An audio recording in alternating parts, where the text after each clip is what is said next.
What if I told you right now, as you're watching this video, not just one, but two of America's most powerful media empires are literally imploding before our very eyes? It's true. Stick with me to the very end of this video because I'm going to show you exactly how we are witnessing the complete and total collapse of the legacy media complex in real time, and how that same legacy media is doing everything they possibly can to hide from you just how catastrophic their collapse really is. Let me hit you with some facts that'll blow your mind. MSNBC's primetime viewership has plummeted by an astonishing 53% since the election. They've gone from 1.3 million viewers to a pathetic 632,000. We get more views daily on this YouTube channel than MSNBC gets with their multi-billion-dollar budget. But it actually gets worse. Thankfully for MSNBC, there's another so-called news network that's even more embarrassing, and that, of course, is CNN. They've lost nearly 50% of their primetime audience as well since November, over 30% during the course of this year of 2025. But that now means that they're sitting at just 390,000 viewers. One of our single videos can get more views than that. And here's the real kicker. Here's the real embarrassment. In their evening primetime coverage, these so-called major news networks are getting beaten by the Food Network. I mean, think about that. More Americans would rather watch someone cook dinner than listen to Anderson Cooper or Circleback Psaki lecture them about climate change. That's not just a ratings decline. That's a total cultural rejection. Meanwhile, Fox News is absolutely dominating with 2.63 million viewers on average per day. Why? Because they're actually in touch with reality. They give their viewers reality instead of lecturing them on pronouns. Now, here's where it gets really juicy. Their respective parent companies, both Comcast and Warner Brothers Discovery, have basically said, we don't want these failing networks anymore. We're just going to spin them off into separate companies. So Comcast is creating something they're calling Spinco. How's that for being subtle, right? Spinco, to dump MSNBC and some of their other channels that aren't making them any money anymore. Warner Brothers Discovery is doing the same thing, separating CNN, TNT, TBS, and their other cable properties into a global linear networks division. Translation: these parent companies are cutting their losses and saying, good luck surviving on your own. It's like when your parents, kick you out of the basement, except in this case, the basement was subsidizing billions of dollars in losses. Now, here's where the story gets absolutely delicious. And no, I'm not talking about the Food Network. The man Warner Brothers Discovery has chosen to oversee particularly the CNN Bloodbath is a fellow by the name of Gunnar Weedenfels. Now, if you don't know who that is, Weedenfels is the same financial executioner who axed the Batgirl movie fiasco. You may not have heard of this because it never got released. Warner Brothers Discovery had scheduled the rollout of a new Batgirl movie as their latest in the DC Comics movie series, but it was already getting such blowback for its alleged wokeness before it even opened. And Weedenfels came in and he was like, he completely axed it. And that's because he isn't some Hollywood insider worried about hurt feelings. He's a German cost-cutting machine who delivered $2 billion in cost savings in 2024 alone. And his job is very, very simple. Take a chainsaw, like Javier Milei-like chainsaw, to everything that isn't making money. And gang, guess who's next on the block for this guy? CNN. CNN is about to get chainsawed big time. They've already weathered over 200 layoffs at the beginning of the year, and more are coming.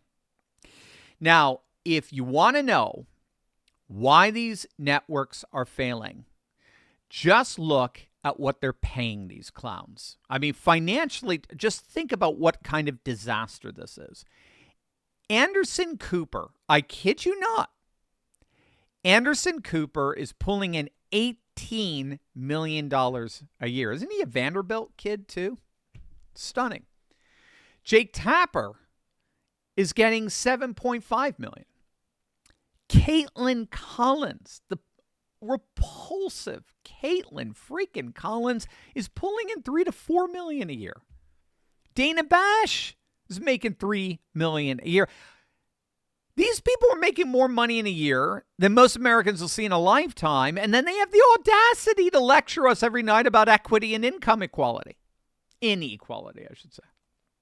But you want to know the best part? The only person at CNN who's getting a pay raise right now, do you know who that is? Take a guess. The one and only Scott Jennings. That's right. Their lone token conservative who regularly destroys those overpaid liberal blowhards on live television every night. And he's getting a pay raise. He's the only one. And that, I mean, you want to talk about some sweet irony right there. CNN itself knows that their lone conservative is basically the only reason why anyone still watches their network. Let that hit you. Even CNN recognizes that it is conservative voices that are keeping their network afloat. Barely. So they're throwing money at them while firing everyone else. Now, according to industry insiders, the real bloodbath is coming this fall. Once these networks are officially spun off from their parent companies, they're going to have to survive on their actual revenue instead of being subsidized by more profitable divisions. And that's when you'll most likely see some of the big so-called talent take a hit here. That's what happened to Joy Reid, Jim Acosta, Chris Cuomo, Don Lemon, and of course, most recently, Stephen Colbert and the canceling of the late night show. That specter is going to come for the wider CNN and MSNBC lineup. Now, if you've been following this channel for some time, and if not, make sure to smack that bell and subscribe button. We'd love to have you as a regular part of our online community. You'll notice very quickly when you go into the comment section, this channel has the best community. We got the best community on YouTube. You're going to love it. But if you've been with us for some time, you'll know precisely why this collapse was inevitable. We've been predicting it for years now. It's not a matter of if. The collapse of the legacy media is only a matter of when. And that's because there are two overall converging dynamics playing out here. First and foremost, the legacy media made a fatal mistake that was absolutely devastating to their bottom line, to their business model. They embraced what's called advocacy journalism, particularly during the Obama years. In other words, the legacy media believed, even though they were always biased, they believed they could completely abandon journalistic standards starting in the Obama years and become radical partisan activists. And somehow at the same time, they presumed people would still trust them. So this is key because the business model in the legacy media, or just in news media in general, and any kind of commentary, even with me, the business model is based on trust. It's based on the notion that we are delivering reliably accurate information to you that can pass the truth muster, right? The media was always supposed and always touted itself to be an objective mediator, hence the term media, an objective mediator of information, or at least a reliable mediator of information. That was the business model.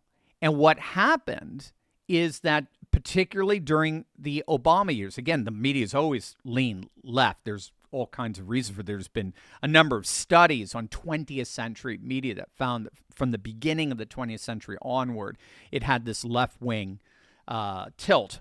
Regardless, during the Obama years, they assumed they could actually completely abandon journalistic standards, the very standards that elicited the trust that they are reliable mediators of information.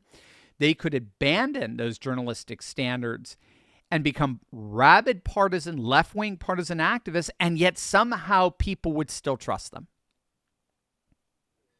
We saw it, and then that went on steroids during Trump's first term. It continued through the Biden years. And now, of course, Trump's glorious second term, where they're just all basically eating crow at this point. But they thought they could lecture half the country, call us deplorable, racist, fascists, and that we would just keep watching them. Saying, yeah, I guess you're right. Since you're the reliable mediators of information, I guess we are deplorables. They actually thought, again, that there was a certain kind of narcissism here, where they thought that they could convince the audience that stuck with them that Biden's economy was the greatest economy in the history of the cosmos, that the southern border was absolutely and totally secure, more secure than even during Trump's years, and that Kamala Harris was going to win in a landslide. They honestly thought they could get away with supposedly reporting such things. And guess what? They didn't. They didn't. Their own audience has abandoned them 2-1. They've left. Trust in legacy media is hitting an all-time low, just 30% according to Gallup. So that's the first dynamic, the assumption that they could embrace advocacy journalism while at the same time believing that people would still trust them as objective journalists. Obviously, that was not going to happen. Obviously, advocacy journalism and objective journalism are mutually exclusive. They're contradictory. So they can't exist. Aristotle would say contradictions are that which rocks dream about. Just a very inventive way of saying it's something that can't possibly exist. But then that leads to the second dynamic that's happening conjointly here, and that involves the rise of the alternative media, which has now become increasingly the new mainstream media. Elon likes to say that on X. You are the media now. And what this means is that people aren't just changing the channel, they are cord cutting entirely. More and more, they are cord cutting. They're coming to platforms like YouTube, Rumble, X, to independent content creators and journalists, to podcasts, to places where they can actually get honest information, transparent information, be a part of the conversation. That's why I always say, make sure you let us know what you think down in the comment section below. You are the media now, right? They can do all that without being talked down to. Without being talked down to by coastal elites who've never worked a real job in their lives.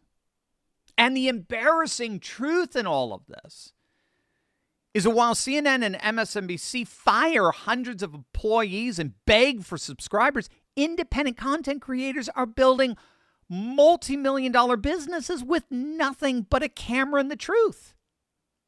Joe Rogan gets more viewers in a single podcast episode than these networks can get in an entire week.